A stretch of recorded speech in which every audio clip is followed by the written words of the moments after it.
Hey guys, it's Jazz and Abigail, and as women, it can be pretty difficult to feel comfortable sometimes when you're backpacking or hiking. Today we're going to be going over some safety tips that we knew going in and some that we learned along the way. So starting off, there's a lot of things that you could bring with you for actual self-defense, and we brought everything that we possibly could. We brought mace, a pocket knife, and a small handheld taser. And we made sure to keep all of those things on our hip pouches so that they would be easily accessible if we ever needed to use them. All of those things are generally pretty lightweight too. That's why we opted for mace instead of bear spray like some people take. And also the pocket knife can be used for multiple purposes besides just self-defense, so we were going to take it anyway.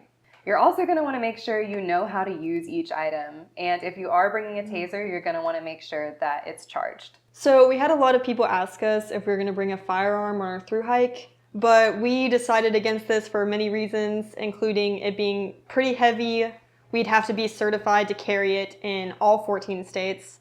National parks don't allow it no matter what, and it's very possible that accidents could happen. So another thing we're going to talk about is tracking. You're going to want to make sure that you have somebody at home or somebody on trail with you that's tracking you. We used Life 360 for this, but there are other apps that you could use. Another thing that I definitely recommend is getting a Garmin inReach or another device that can track you even when you don't have reception.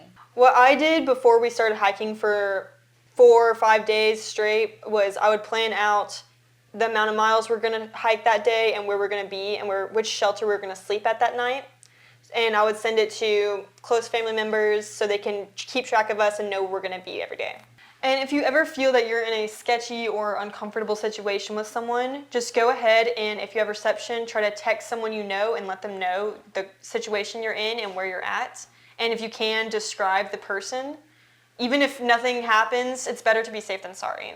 Another thing we recommend maybe lying about is just the amount of people you're hiking with. For example, when it's just me and her hiking together, we want other hikers to think that we're trying to catch up to a larger group, most likely with men, and that they're expecting us. Something else that can be pretty intimidating for women thru-hikers is navigating how to hitchhike. And to do that safely, we always like to take pictures of the license plates before we get in the car and send it to someone we trust. We had a situation that was very scary at one point during the trail where we hitchhiked, but it made us feel a lot more safe that someone we knew had a picture of that and that we'd be okay. If you want to know more about that whole situation, just let us know in the comments as well. And if you have a partner, it's always a smart idea to try to stay together or to find a good trail family or tramily that has your back. That's all we have for y'all today. Make sure to like and subscribe this video to follow us along on our journey. It really helps.